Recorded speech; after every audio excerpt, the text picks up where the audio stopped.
इस फेस्टिवल के सीज़न में आज मैं आप लोगों के लिए लेकर आए हूँ बहुत ही इंटरेस्टिंग सी बर्फ़ी की रेसिपी, जो कि बहुत ही जल्दी बनकर के तैयार हो जाता है। खाने में बहुत ही ज़्यादा टेस्टी, एकदम हलवाई की तरह। और मात्र 3 इंग्रेडिएंट से आप इस बर्फ़ी को बना करके तैयार कर सकते हैं। ये देखिए, बहुत ही ज़्यादा टेस्टी हमारी ये बर्फ़ी बन करके तैयार हो गई है।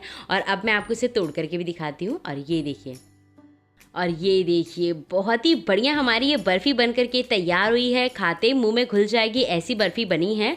तो आइए हम जल्दी से इस रेसिपी की शुरुआत कर लेते हैं। अगर आप इसी तरीके से क्विक और इनोवेटिव रेसिपीज़ देखना चाहते हैं तो आप मुझे इंस्टाग्राम और फेसबुक पे फॉलो करिए।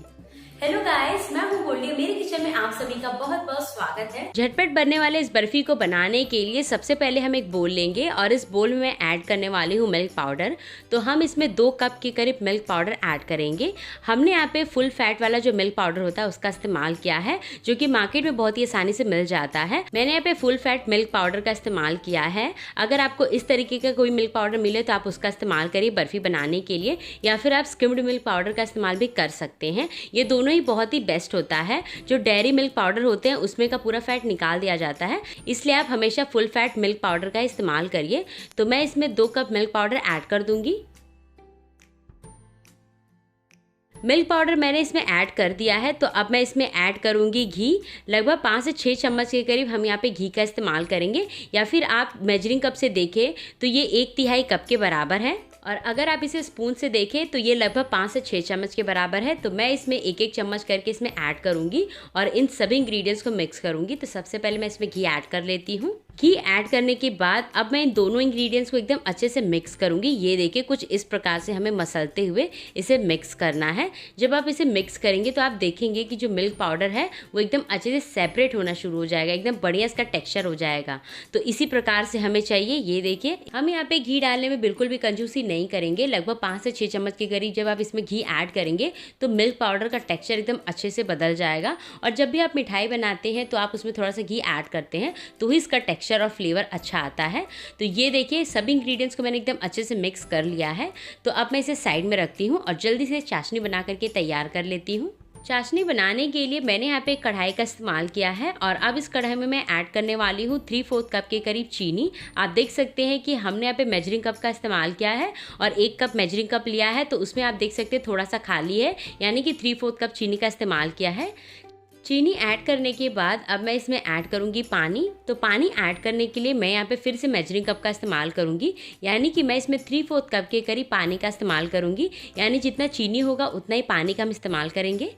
पानी ऐड करने के बाद इस स्टेज में फ्लेम को ऑन करूंगी और मुझे इसे एकदम अच्छे से पकाते हुए एकदम गाढ़ा थिक चाशनी बना करके तैयार करना है। फ्लेम को हमने यहाँ पे मीडियम किया है और मीडियम फ्लेम पे हम चाशनी बना करके तैयार करेंगे। तो जब तक हमारी चाशनी बन रही है तब तक मैं जल्दी से ट्रे को ग्रीस कर लेती हूँ। बर्फ़ी को सेट करने के लिए मैंने यहाँ पे एक ट्रे का इस्तेमाल किया है। ये बेकिंग वाला ट्रे है, जो कि मैं बर्फ़ी सेट करने के लिए भी यूज़ करती हूँ। अगर आपके पास बर्फ़ी वाली ट्रे है तो आप उसका इस्तेमाल कर सकते हैं, या फिर आप कुछ इस तरीके से स्क्वायर वाला जो ट्रे होता है आप उसका इस्तेमाल भी कर सकते हैं। अगर आपके पास इस तरीके का कोई भी ट्रे नहीं है तो आप थाली का इस्तेमाल कर लीजिए। और अब मैं इसे एकदम अच्छे से ग्रीस करने वाली हूँ। तो ग्रीस करने के लिए मैं यहाँ पे घी का इस्तेमाल करूँगी। तो इसे मैं एकदम अच्छे से ग्रीस कर लूँगी। अगर आप बर्फ़ी सेट करने से पहले अगर आप इस मोल्ड में बटर पेपर लगाते हैं तो बर्फ़ी को निकालने में और ज़्यादा आसानी हो जाती है। तो ये बहुत ही इंपॉर्टेंट सा टिप है, क्योंकि मैं बर्फ़ी को बहुत ही आसानी से बाहर निकाल लेती हूँ, इसलिए मैं आपको कह रही हूँ। अगर आपके पास कोई बटर पेपर है तो आप उसका इस्तेमाल करेंगे तो आपको बहुत ही आसानी होगी। ये टिप था बिगनर्स के लिए, जो कि बहुत ही आसानी से बर्फ़ी बनाए तो बहुत ही आसानी से बर्फ़ी उनका डीमोल्ड भी हो जाए। तो ट्रे हमारा तैयार हो गया है। तो अब मैं इसमें ऐड करने वाली हूँ थोड़े से ड्राई फ्रूट्स। तो मैंने यहाँ पे बारीक कटा हुआ पिस्ता का इस्तेमाल किया है। आप चाहे तो आलमंड्स का इस्तेमाल भी कर सकते हैं। हम इस पिस्ता को ट्रे के चारों तरफ एकदम अच्छे से स्प्रेड करेंगे ताकि बर्फ़ी के ऊपर बहुत ही आसानी से ये चिपक जाए। और ये लीजिए, बर्फ़ी वाली ट्रे हमारी एकदम अच्छे से तैयार हो गई है। तो अब मैं चाशनी को चेक करती हूँ और ये देखिएगा, इस चाशनी भी हमारे बहुत ही अच्छे से तैयार हो गई है। ये देखिए, बहुत ही बढ़िया गाढ़ी हो गई है। ये देखिए, इसके ड्रॉप्स आप देख सकते हैं एकदम थिक हो गए हैं। तो अब मैं आपको इसे चेक करके भी दिखाती हूँ। तो थोड़ी सी मैं उंगली पे इस तरीके से इसे लूँगी और ये देखिए गाइस, हल्की सी चिपचिपी हो गई है। मैं इसे इस तरीके से उठा रही हूँ तो हल्का हल्का पतला पतला तार बनना शुरू हो रहा है। तो समझ जाइए कि चाशनी हमारी एकदम अच्छे से तैयार हो गई है। तो इस स्टेज पे हम यहाँ पर ऐड करेंगे फ्लेवर के लिए इलायची पाउडर।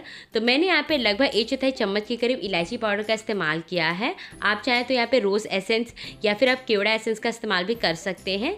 इलायची पाउडर डालने के बाद अब मैं इसे अच्छे से मिक्स करूँगी और इस स्टेज में फ्लेम को ऑफ करूंगी, क्योंकि मिल्क पाउडर डालते समय हम फ्लेम को ऑन नहीं रख सकते हैं वरना चाशनी बहुत ज़्यादा थिक हो जाएगी। तो मैं इसमें थोड़ा थोड़ा करके मिल्क पाउडर ऐड करती जाऊंगी और इसे मिक्स करती जाऊंगी। अगर आप मिल्क पाउडर वाली बर्फ़ी बनाते हैं तो ये स्टेप बहुत ज़्यादा इंपॉर्टेंट है। अगर फ्लेम को ऑन रखते हुए अगर आप इसे मिक्स करते हैं तो जो चाशनी है वो थिक हो जाएगी और बर्फ़ी अच्छे से सेट नहीं हो पाएगी। तो इसलिए इन बातों का ध्यान भी आप ज़रूर रखिए। और ये लीजिए, मैंने यहाँ पे पूरे मिल्क पाउडर को ऐड कर दिया है और अच्छे से इसे मिक्स भी कर लिया है। तो इस स्टेज में फ्लेम को ऑन करूँगी और ऑन करने के बाद मुझे इसे एकदम अच्छे से मिक्स करते हुए पकाना है। आप देखेंगे जब आप इसे मिक्स करेंगे तो हल्का सा ये फिर से लूज़ हो जाएगा और जब ये लूज़ हो जाएगा फिर मुझे इसे एकदम अच्छे से मिक्स करते हुए इसका एकदम बढ़िया डो फॉर्म में बदलना है, यानी कि एकदम गाढ़ा करना है। तो फ्लेम को हम स्टेज पे एकदम स्लो ही रखेंगे, बहुत ज़्यादा हाई फ्लेम पे हम इसे नहीं पकाएंगे वरना बर्फ़ी का जो मिक्सचर है वो जल सकता है। और ये देखिए मिक्सचर हल्का सा लूज़ हो गया है और बहुत ही बढ़िया इसका टेक्सचर हो गया है। तो अब मैं इसे एकदम कंटिन्यूसली लगभग 2 से 3 मिनट के लिए इसे और अच्छे से पकाऊंगी ताकि एकदम बढ़िया ये डो फॉर्म में बदल जाए और पैन को ये छोड़ने लगे। और ये लीजिए, बर्फ़ी का जो मिक्स है बहुत ही अच्छे से तैयार हो गया है, ये देखिए।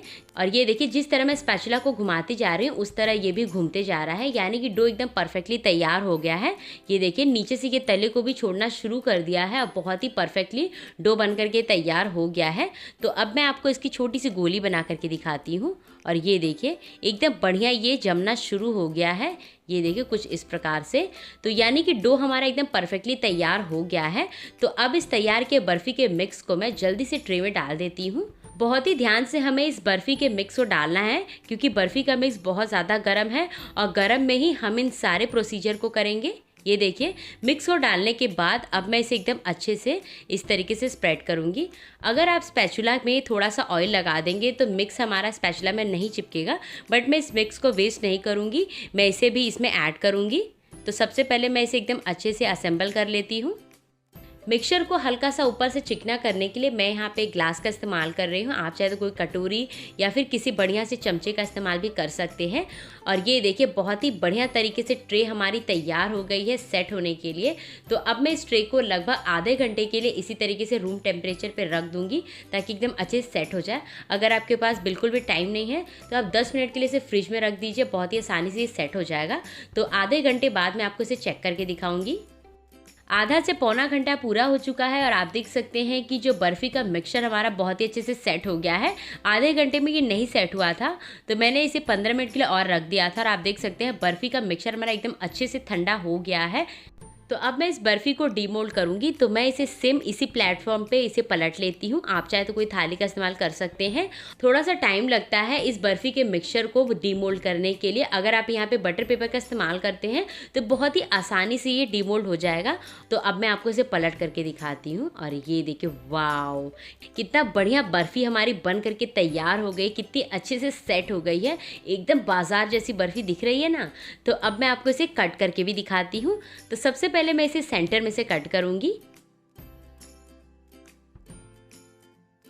और ये देखिए 2 हिस्सों में हमने इसे बांट लिया है। तो अब मैं इसे एक हिस्सा साइड में रखती हूँ और इसे मैं फिर से कट करके दिखाती हूँ। और ये देखिए गाइस, बहुत ही आसानी से बर्फ़ी हमारी कट रही है। आप देख सकते हैं कितनी बढ़िया सॉफ्ट मुलायम और खाते मुंह में घुल जाएगी ऐसी हमारी बर्फ़ी बन करके तैयार हुई है, एकदम बाजार जैसी। और ये देखिए बहुत ही सुंदर, खाने में बहुत ही ज़्यादा टेस्टी, मुंह में घुल जाने वाली ऐसी हमारी बर्फ़ी बनकर के तैयार हुई है, एकदम हलवाई की तरह, जैसा कि हलवाई बनाते हैं। तो अब इस बर्फ़ी को मैं एक प्लेट में ट्रांसफ़र करती हूँ। और ये लीजिए बर्फ़ी हमारी बहुत ही अच्छे से तैयार हो चुकी है खाने के लिए। तो अब मैं आपको इसे तोड़ करके भी दिखाती हूँ।